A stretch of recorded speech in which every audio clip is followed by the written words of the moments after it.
ենք։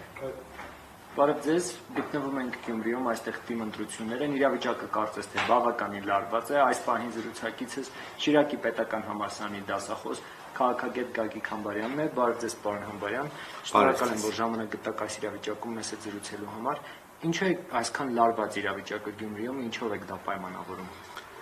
Եթե ուշադիր եղաք, իրավիճակը կտրուկ լարվեց ժամը 2-ի դրությամբ ընտրությունների մասնակցության թվականակի հայտարարությունից հետո, դա մի 2 ժամ առաջ հայտարարեցին, այդպես ասած, եւ իշխանությունները ենթադրաբար չէին սպասում, որ ակտիվությունը մասնակիցների իսկան մեծ կլինի, որովհետեւ 2021 թվականի թիմ ընտրություններին ընդամենը մասնակցել էր 20,000-ից մի փոքր ավել ընտրող։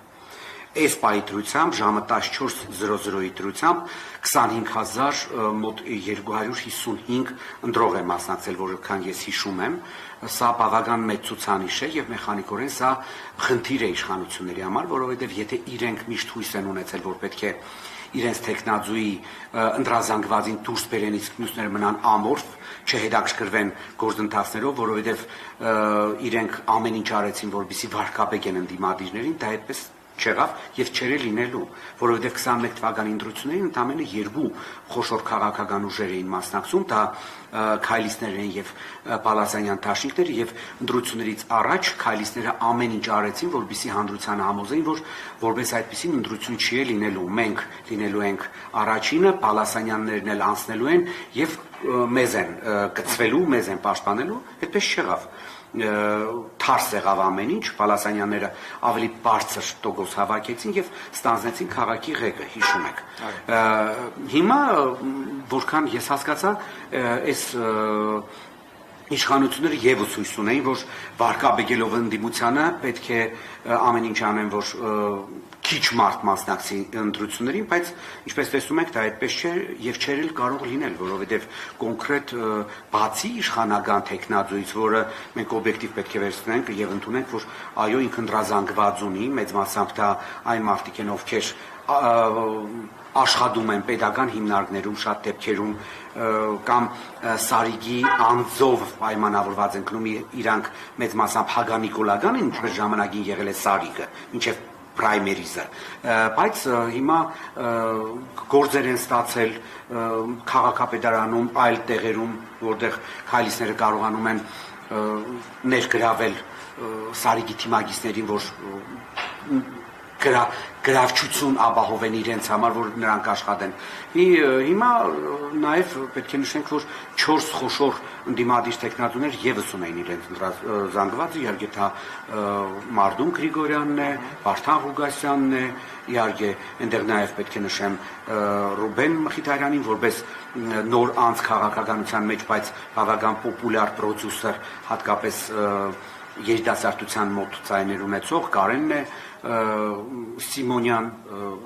4-րդ համար են, բայց որ այդ մարդիկ, ովքեր մեծ ընտրազանգված ունեին, իհարկե նրանք ամեն ինչ անելու էին, որ իրենց ընտրազանգվածը դուրս գա եւ ես շատ ուրախ եմ, որ նրանք հիմա ակտիվ մասնակցում են եւ իշխանությունները, ինչպես տեսնում ենք, ցայտնոտի մեջ են, կոնկրետ հիմա կրկին թիրախավորել են Մարդունին Գրիգորյան, գիտեք, ավագանիներից մեկին եմ տարել, որքան ես նոր կարտացի, մինչև մեր ուղիղ եթեր մտնելը, Խալաթյան Անահիտին կալանավորել են, հակակոռուպցիոն կոմիտեի ներկայացուցիչները, նրա հետ եւս մի կին է եղել, նոր Մարդունի եթերն էլ էին այում, պարզվեց նաեւ թիրախավորել են նրան եւ նրա հետ աֆիլացված մարդկանց մեքենաները, արգրավում են, տանում են անհայտուղությամբ, ամեն դեպքում ես գտնում եմ, որ սա իզուր ճիկեր են այս իշխանությունների կողմից, իհարկե նրանք ունեն պլան Բ, ենթադրաբար հլը չեն օգտագործել այդ կեղծ ընտրողների ծավալը, որը իրենք գրանցումների միջոցով այստեղ օրինականացված բերում են, որ ընտրող գրանցեն, կոչ եմ անում կոնկրետ վստահված անձանց բոլոր ընդդիմադիր տեխնազուների, որոնք ապրում են Գյումրիում, շատ լավ ճանաչում են շատ դեպքերում այդ թաղերի մարդկանց ուշի-ուշով հետևեն, որովհետև ամեն ինչ սկսվում է ժամը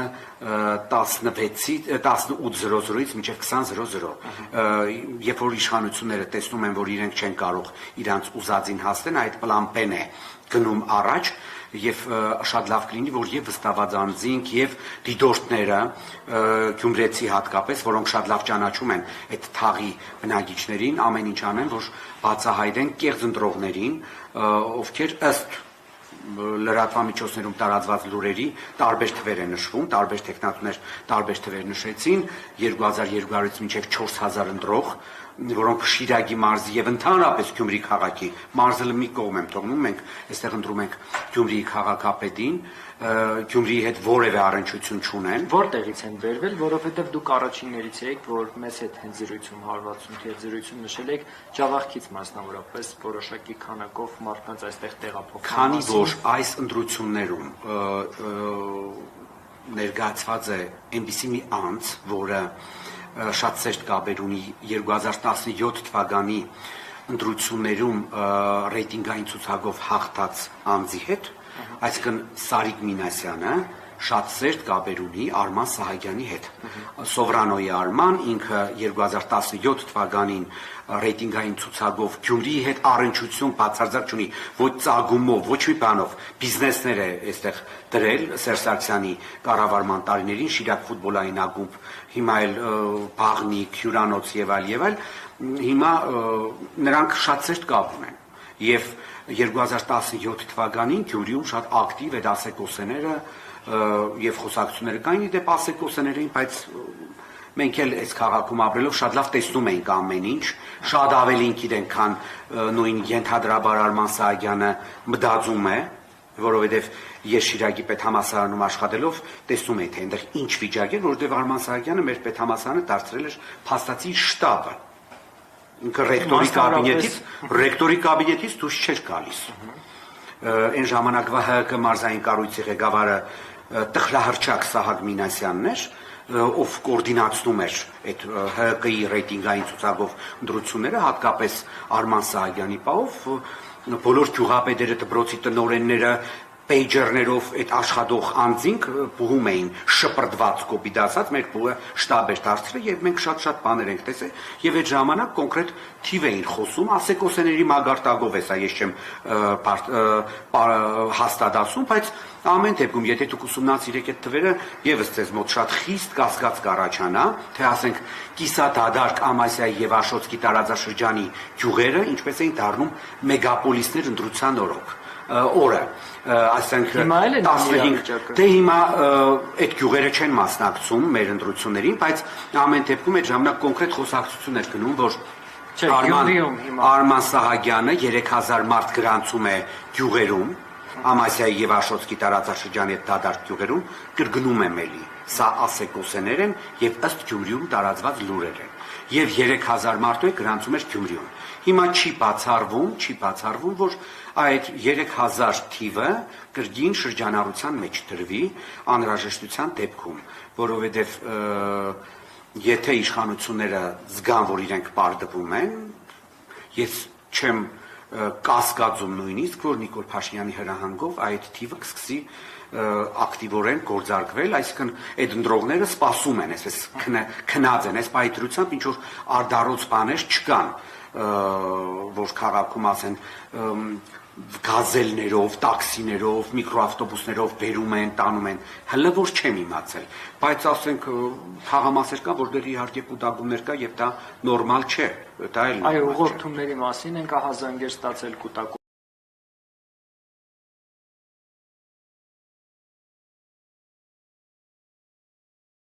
մասին, քվեաթերթիկի չլինելու մասին, Դե հա, ես էլ եմ տեսել համացանցում նույնիսկ մի հատ քիչ առաջ տեսանյութ էր տարածվել, թե ինչպես են ընտրողի եկել տեղամաս եւ բարձրում են նրա փոխարեն արդեն քվեարկել են։ Նույն 31.69 տեղամասում ընտրողը բացահայտ բաց քվեարկություն էր անում հօգուտ քաղաքացիական պայմանագրի բաց այդ, ասենք նկարված գծված է այդ։ Իսկ ձեր դիտարկմամբ Գյումրեցին ընտրում է քաղաքական ուժի թե կոնկրետ անհատի։ Գիտեք ինչպես ցավով պետք է արձանագրեմ, որ եթե Գյումրեցին ընտրեր քաղաքական ուժի շատ քիչ ձայն կստանար ԿՊ-ն, ես էլ եմ կրկնում, ես նոր մեր հարցազրույցի սկզբից ասեցի, որ ցավով պետք է արձանագրենք, որ քայլիստները փորձ կատարեցին քայլցիով առաջ գնալ եւ Սարիգին առաջադրեցին, մարդ, որը երբեք աֆիլացված չի եղել իրենց հետ, մարդ, որը քաղաքի մեծ մասի հետ լավ հարաբերություններ է ունեցել, բայց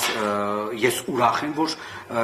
գոնե մինչև 3 ահագին մարդիկ, ովքեր Սարիգի նկատմամբ լավ վերաբերմունք ունի եւ այդ լավ վերաբերմունքը պահպանել է, ես ուրախ եմ, որ պահպանել են, բայց միևնույն ժամանակ ասում են, որ ինքը ԿՊ մենք իրան չենք ընտրի։ Ճիշտ է, զանգվածն էլ կա, որ գնում է ընտրության, որովհետև ինքը Սարիգն է, կրկնում եմ, որովհետև Սարիգի ընկերները, շատ մտերիմներ, ես շատերին ծանոթ եմ, մենք շփվում ենք, բոլորը եղել են հագաիշխանական, բոլորը անխտիր։ Հիմա աշխատում են ԿՊ-ի համար, բայց ավելի լայն զանգվածների պահով պետք է նշեմ, որ ես ուրախ եմ, որ մենք կարողացանք ընդդիմադիրները շատ դեպքերում ապացուցել եւ համոզել մարդկանց, որ դուք Սարիգ ընտրելով ընտրում եք իրականում Նիկոլ։ Սարիգը այդտեղ ընդամենը ֆեյսն է, ֆուտլյարն է։ Իրականում իշխանության է գալիս Նիկոլը եւ ցավով պետք է արձանագրեմ, որ Սարիգի վերջին ելույթները ինձ համար Արցախի մասով մասնավորապես Արցախի մասով, բանակի մասով, գիտեք, իմ կարծիքով ես այն Սարիգին չեմ ճանաչում, որ ինքը դեցել եմ։ Ինքը լրիվ ուրիշ մարդ է։ Ինքը երբեք այսպեսի կարծիք չի հայտնել, ոչ մի անգամ։ Ես չեմ ասում մենք ամեն օր ենք հանդիպել կամ ամիսը մեկ անգամ, բայց գոնե տարիների ընթացքում մի քանի անգամ որ հանդիպել ենք, ինքը երբեք այսպեսի կարծիք չի ունեցել, հասկանում եք։ Եվ ինձ համար ուղղակի սարսափելի է, որ ինքը գրեթե կրկնում է այն նարատիվները, որով առաջնորդվում են քայլիստները մեծ մասամբ, այսինքն այդ կեղծ թեզերը, բանակում չծառայելը, բանակում չծառայելուց է ասում Սարիգը, ինքը տեսել է, քանի տասնյակ մարդ ԿՊ-ի չի ծառայել։ Ինքը գոնե իր շրջապատը ամեն օր իրանք հիմա հանդիպում են, շտաբում են քայլիստ Կարենին, պատգամավոր կամ Դավիթին, մարզպետին, հարցում է, դուք ինչ հիվանդություններով եք ազատվել։ Ասենք նայում ես, առողջությունը թափվում է վրեքից, էլի, այն Կարենին վիզը այսքան է դարձել, անձրև կա զոնտիկը պայի գլխին թշները կթրջի։ Ինչով է ազատվել բանակից իր սիրելի պրայմերիզային գործընկերը, մի հատ հարցնենք էլի, ինչի չեն ծառայել են, վերից վար նայում ես, ազատված են բանակից, ում է ինքը անվանարկում, ում է ասում Արցախը վատ տեղ էր։ Ես այդպիսի կարծիք չեմ ունեցել երբեք, ես էլ բազմաթիվ ընկերներ ունեմ, ընկերների երեխաներ ունեմ, ովքեր արդեն բանակում ծառայել են, եղել են մեծ հաճույքով ծառայել են եւ շատ լավ հիմա էլ հասկանում են, որ Արցախում ծառայելով իրենք պաշտպանել են Հայաստանը։ Իսկ գյումրեցիների շրջանում այդ հայտարարություններին ինչ արձագանք էին գտել։ Մեծ մասամբ բացասական։ Նախ ամենաառաջինը, երբ որ Սարիգը ասում է, երբ որ իրեն հարցնում են օրինակ բերու, ինքը սկսում է դու խո դադախած չես, դադավոր չես, չէ, դադախած ու դադավոր չէ, ամեն մարդ իր ասածի, թեկուզ եւ մեկ բառի համար պետք է պատասխան տա, եթե մարդը չի պատասխան տալիս իր բառերի համար կամ օրինակներ չի բերում, ուրեմն դիմացին էլ կարող է ենթադրել, որ դա բացայտ կեղծիք է եւ սուտ։ Ամեն դեպքում ես ինքս չեմ ուզում, որ մեր հանրության մոտ այդ սխալ կարծիքը ստեղծվի, որ գյումրեցիների մեջ շատ պոպուլյար է եղել Արցախում չծառայելը, որի դիմաց իրանք փող են տվել, չկա նման բան։ Շիրակի մարզի եւ Գյումրիի բնակչության 70%-ը ծառայել է Արցախում։ Արցախում ծառայելը շատ դժվար է եղել, բայց շատ պատվաբեր է եղել, որովհետեւ հիմա, երբ որ շիկահողում, երբ որ Սոտքում, Վարդենիսում, Ջերմուգում կրագում են, ու այս իշխանությունը խափում է, ասում է գյուղերի վրա չեն կրագում, խնածախում, ասենք խնածախի բնագիչը փամփուշտները ծերը տանում է գյուղապետին է ցույց տալիս, որ կրագել են իր տան վրա կամ գյուղի ուղղությամբ, որովհետև այդ փամփուշտները հայտնվել են իր կդուրում։ Ասենք քայլիստները ասում են, չէ, այդպիսի բան չկա, գյուղի վրա չեն կրագում, օդն են կրագում, որովհետև ինչ է մառախուղ է։ Իմաստը չեմ հասկանում այդ խափելու։ նույն Սարիգը գիտիք, որ խնածախում ենթադրաբար վերջի անգամ կրագոսները լսել են 92-91 թվականին, երբ որ գյուղը եղել է սահմանամերձ, եւ նույն խնածախը 150 կիլոմետր հեռու է եղել առաջնակցից։ Հիմա իրանք հասկացան, որ իրենց սիրելի Նիկոլը պատերազմը բերեց Հայաստան, ու Ադրբեջանն էլ նպատակ չունի խաղաղության պայմանագիրը ստորագրելու։ Այդ դրա համար էլ կրակում է։ Խաղաղության պայմանագրին քիչ անց կանդրադառնանք, ձեր կարծիքներ հետաքրքիր Վարդան Ղուկասյանի հայտարարությունների մասին, քաղաքապետի տեխնացու, ով իրեն կարծես թե միակ ընդդիմադիրն է համարում եւ նշել էր պայմաններ դրել կամ այսպես ձևակերպենք, որ եթե ինքը շատ ձայն ստանա, բոլորը պետք է միանան իրեն։ Ինչպես է գնահատում այս հայտարարությունները եւ առասարակ նրա մասնակցությունը այս գործընթացին։ Չէ, բայց սկսենք հենց նրանից, որ ինքը այդ մասնակցությունը շատ նորմալ են գնահատում, այ քեզ բան, բոլորին կարելի է, իրան չի կարելի։ Ո՞վ է ասել, որ ինքը պետք է չմասնակցի, ով ուզում է մասնակցում է։ Ասում են վրան քրեական գործեր կամ եւ այլն, լսել եք վստահաբար։ Ու վրա հիմա չկա, որ քրեական գործին վրա էլ կա քրեական գործ։ Ես ինձ արգելված է Հայաստանից դուրս գալը։ Ինչ է եղել, որ ով քրեական գործ չունի այս իշխանությունների օրոք, ուրեմն ինքը ենթադրաբար սիրված է այս իշխանությունը։ Վստահաբար լսել եք, որ Վանաձորյան սցենարի կրկնության կանխատեսումներ են արվում եւ այլն եւ նաեւ նրա հայտարարությունը ամեն դեպքում անդրադառնում։ Ամեն դեպքում ես նորմալ եմ գնահատում բոլորի մասնակցությունը։ Բոլորի մասնակցությունը ես նորմալ կգնահատեի ու նորմալ կհամարեի։ Այդ թվում նաեւ Դոգինը, եթե ինքը ցանկանար մասնակցեր։ Ես այնպես չէ, որ նորմալ եմ համարում, որ ինչ որ քաղաքական ուժ փորձի մասնակցել ու իրան չթողնեն։ Ինչի՞, թող մասնակցի, բոլորը տեսնեն այդ քաղաքական ուժը ինչ ռեյտինգ ունի կամ ինչ վարկանիշ ունի։ Ուժել չէ, այստեղ նրանց լիդերները, որտեղ երբ որ ասում են կոմունիստական կուսակցություն, դա Վարդան Ղուկասյանը չէ, սա կոնկրետ անձերի պայքար է այստեղ։ Խնդիրը ես չեմ համարում, որ ինքը միակ ընդդիմադիրն է, այդ առումով ես նրա հետ համաձայն չեմ, դա իմ կարծիքն է։ Երրորդ ինչ վերաբերում է ինքը իր հայտարարությանը, որ բոլորը պետք է իրեն միանան, ինքը դուրս է գալիս պարզ տրամաբանական քաղաքական այդ ֆորմուլայից, որ եթե ընդդիմադիրների մեջ ինքը ամենաշատն է ձայն հավաքում, ուրեմն բոլորը պետք է իրեն միանան։ Դա քաղաքագիտության մեջ շատ ընդունված ֆորմուլա է, բայց այստեղ նախ ենթադրում եմ, որ նա նաև լավ գիտի, որ ինքը մեծ շանսեր ունի առաջին տեղը գրավելու ընդդիմադիրների մեջ։ Այդ փաստն էլ է կարևոր արձանագրել, որ իր հայտարարությունը պատահական չէ, որ ինքը 90%-ով դու իսկ ավել ինքը համոզված է, որ ինքը ընդդիմադիրների մեջ առաջինն է լինելու եւ բոլորը պետք է իրեն միավորվեն։ Բայց քաղաքագիտության մեջ նաև այլ ուրեմն հնարավորություններ կա, այլ լուֆտեր կա եւ ես գտնում եմ, որ եթե ընդդիմադիրները բոլորով, ովքեր անցան ավագանի, այսինքն 4% կուսակցությունները, 6% դաշինքները եւ կարողացան այնքան ձայն հավաքել բոլորով, որ կարող են իշխանություն ձևավորել, իրանք պետք է մի կողմ դնեն այդ կարծրատիպերը, որ այսա պետք է ինձ միանա, նա պետք է ինձ միանա եւ պետք է ամեն ինչ անեն, որպեսզի թույլ չտան, որ քայլիստները Գյումրիում կան իշխանության։ Մենք ունենք տարբեր օրինակներ, դա նույն Վանաձորի օրինակն է, դա նույն ուրեմն Երևանի օրինակն է, որտեղ ընդհանուր Երևանյան ընտրողների 9%-ից ցայն ստացած անձը այսօր քաղաքապետ է, որովհետև այնտեղ մարդիկ կային, ովքեր ամեն ինչ արեցին, որ ապահովեն նրա լեգիտիմությունը եւ ընտրությունը։ Այնպես որ ամեն ինչ պետք է արվի, որ այդ դասերը հաշվի առնելով թույլ չտալ, որ Գյումրիում քայլիստները կան իշխանության։ Տեսեք, շատ են կարծիքները, որ քանի դեռ Նիկոլ Փաշինյանն է Հայաստանում իշխանության, կապ չունի, որ համայնքում ով կընտրվի, ինչ կլինի, մեկը երկիրը գնում է կործանման։ Դե այդ կարծիքը կա, բայց քանի որ ես հիմա տեսնում եմ, թե ինչ իրավիճակ է Գյումրիում, ասենք քիչ առաջ ես տեսա, ասենք Երևանի փոխքաղաքապետին, օրինակ ես ուզում եմ հասկանամ, ամբողջ իշխանական ռեսուրսը այդ դեմքերին ինչ են բերել Գյումրի։ Դուք հասկանում եք, քիչ առաջ նաև ես չգիտեմ, որ հեռուստաընկերությունն էր կամ որ ԶԼՄ-ն էր, ասենք Գյումրիի մուշ թաղամասից, այնտեղ դպրոց կա շատ մեծ, այդ դպրոցի տեղամասից ռեպորտաժ էր տալիս, պարզվեց Սափեյան, հա, Տավրոս Սափեյան, Թալինի քաղաքապետը այդ տեղամասում վստահված անձ է թե դիտորդ էր։ Լավ, ասենք ինչ Այսինքն ամեն դեպքում կարևոր է ով կընտրվի քաղաքապետ եւ կապ չունի որ Նիկոլ Փաշինյանն է Հայաստանում։ Իհարկե, դա բացարձակ կապ չունի, բացարձակ։ Եվ մեզ պետք է, գիտեք, այն թեզը, որ քաղաքապետը պետք է աշխատի իշխանությունները, դա այլ թող աշխատի։ Այդ նույն քաղաքապետը կարող է նույն հանրության ասել, որ հարգելի ժողովուրդ, այդ տեսնում եք, երբ որ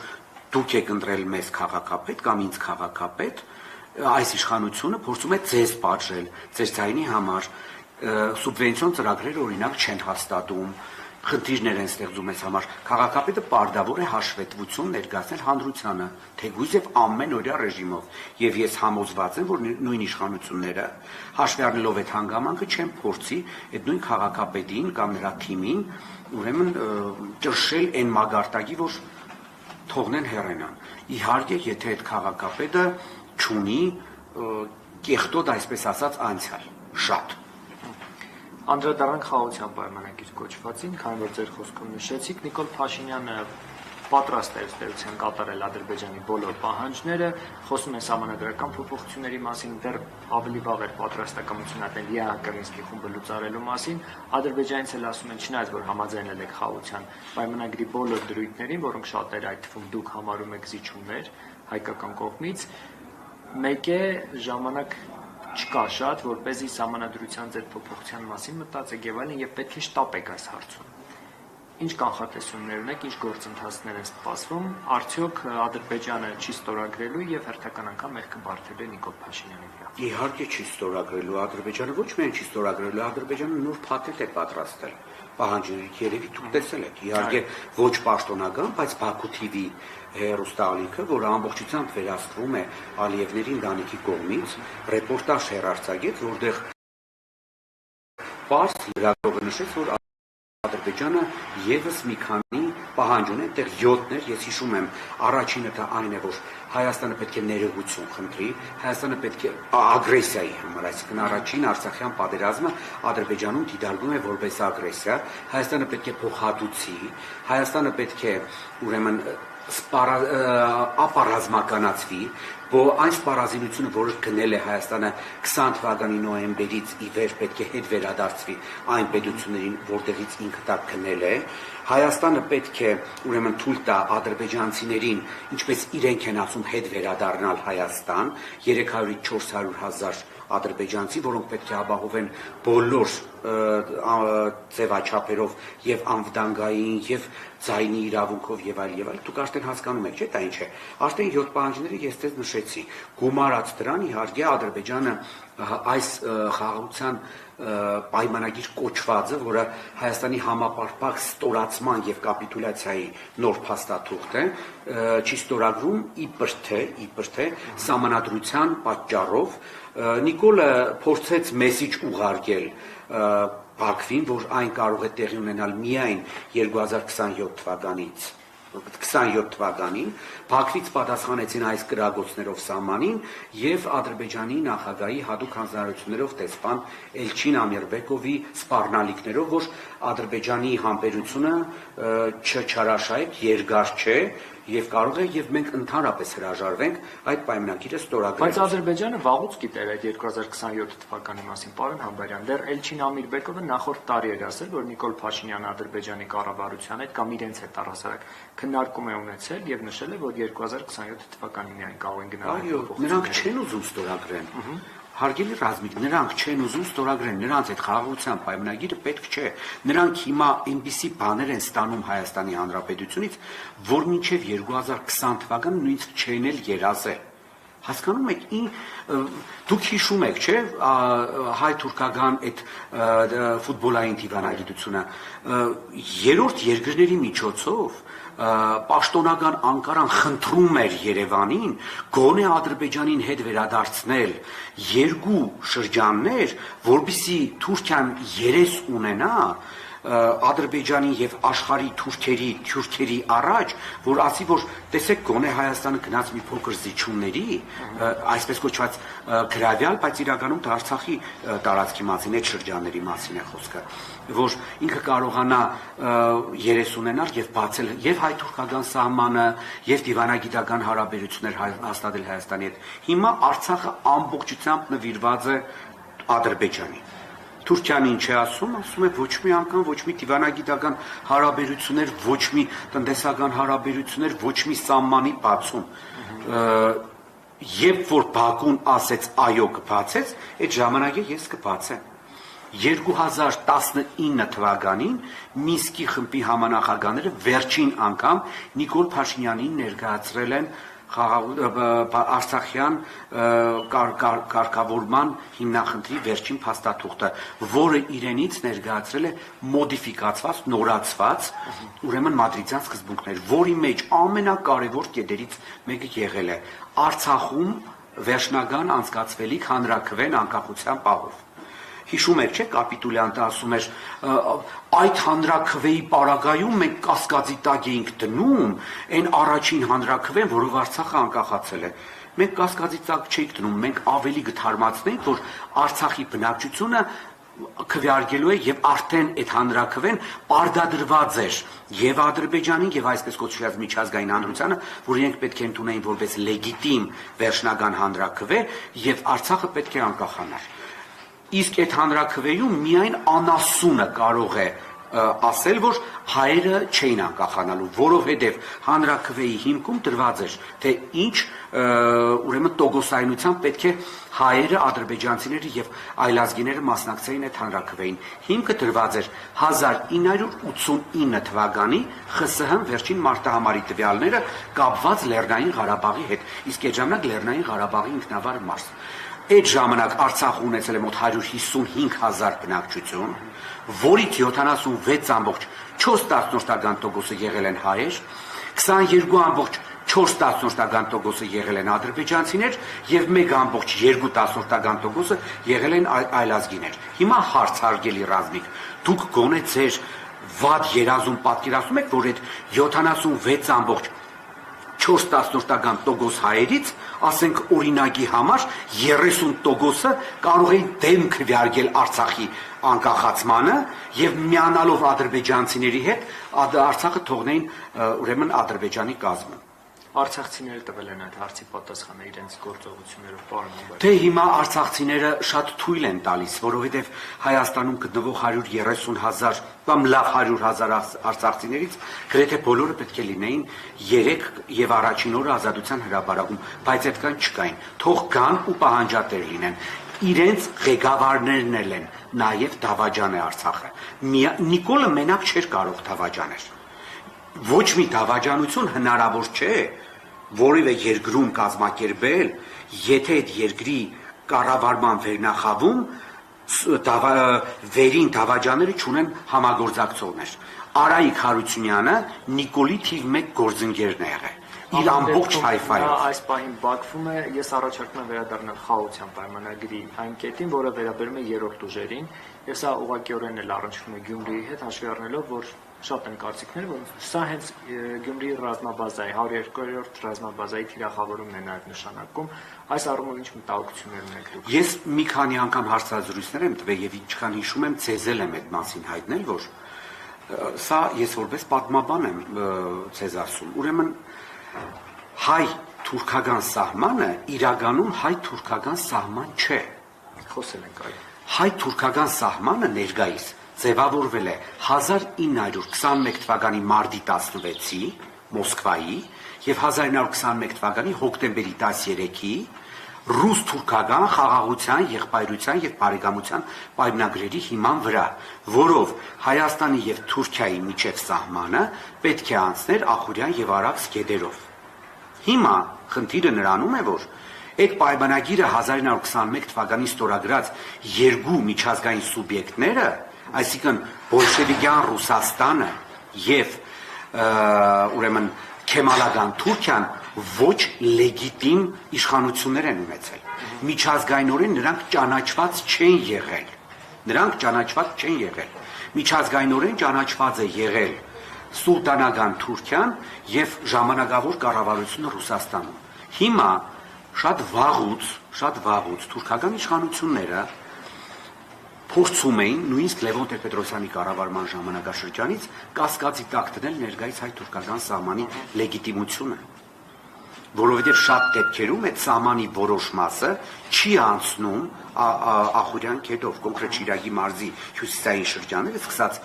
Վահրամաբերդ գյուղից չի անցնում Ախուրյան քեթով։ Եվ փաստորեն Նիկոլ Փաշինյանը եւ նրա հետ աֆիլացված ուժերը, որոնք փորձում են ռուսներին դուրս հանել այստեղից, բացում են թուրքերի առաջ այս ամբողջ տարածքը, որովհետև միջազգայինորեն կրկնում եմ հայ-թուրքական սահման գոյություն չունի այդ սահմանը, եւ եթե այստեղից դուրս բերվեն ռուսները իրենց սահմանապաներով եւ ռուսական ռազմաբազայով, դա ուղղակիորեն կանաչ լույս կվարի թուրքերի համար, որոնք, ինչպես տեսնում ենք, հարևան երկրների նկատմամբ միշտ ունեն պահանջատիրություն։ Երբ ուզում մտնում են Սիրիա, հիմա էլ տեսակ Սիրիան իրանց վերահսկողության տակ է, երբ ցանկանում մտնում են Իրաք, 74 թվին մտա եւ գրավեցին Կիպրոսի հյուսիսը, Էրդողանը ամեն քայլափոխին ասում է Բաթումը մերն է, Սալոնիկը մերն է, ասում էր Հալեպը մերն է, ծիծաղում էին շատ-շատերը, տեսակ ինչպես Հալեպը դարավ թուրքական կրկին, ասում էր Մոսուլը մերն է, ծիծաղում էին շատ-շատերը։ Այնպես որ այս ամենը գյումրեցիները հասկանում են։ Ես չգիտեմ իրանք հասկանում են թե չէ, մեր հարցազրույցից թող հետևություններ անեն։ Պարոն Համբերյան, վերադառնալով Գյումրիի ընտրությունների, եթե այնուամենայնիվ ԿՊ-ն չհավաքի այն ձայները, որոնք իրենք հայտարարում են 50+1 եւ այլն, ըստ ձեզ ինչ զարգացումների են ականատես լինելու։ Նախ 50%+1 նույնիսկ իրանք ընդամենը հայտարարում էին, բայց իրենց fake էջերով եւ լրատվամիջոցներով փորձում են 47% նկարել, իրականում այդքան էլ չունեն, իրանք այդքան հնարավորություն չունեն։ Զարգացումները պետք է լինի հետեւյալը. ընդդիմադիրները, որոնք պարզ մեծամասնություն են կազմելու, ամեն ինչ տնելու են մի կողմ եւ պետք է ձևավորեն իշխանություն, որովհետեւ թույլ չտան, որ Նիկոլը Գյումրին եւս զավթի։ Ընդամենը այդքանը։ Իսկ արտար ընտրությունների պարագայում ես կրկնում եմ ոչ թե 50%+1 ցան, իրանք 40-ի մասին նույնիսկ երազել չեն կարող։ Չկա նման թիվ։ Շնորհակալ եմ։ Խնդրեմ։ 168 TV-ի հարգելի հետևորդներ, առաջարկում եմ մնալ մեզ հետ, քիչ անց կզրուցենք դեմոկրատական այլընտրանք կուսակցության ղեկավար Սուրեն Սուրենյանցի հետ։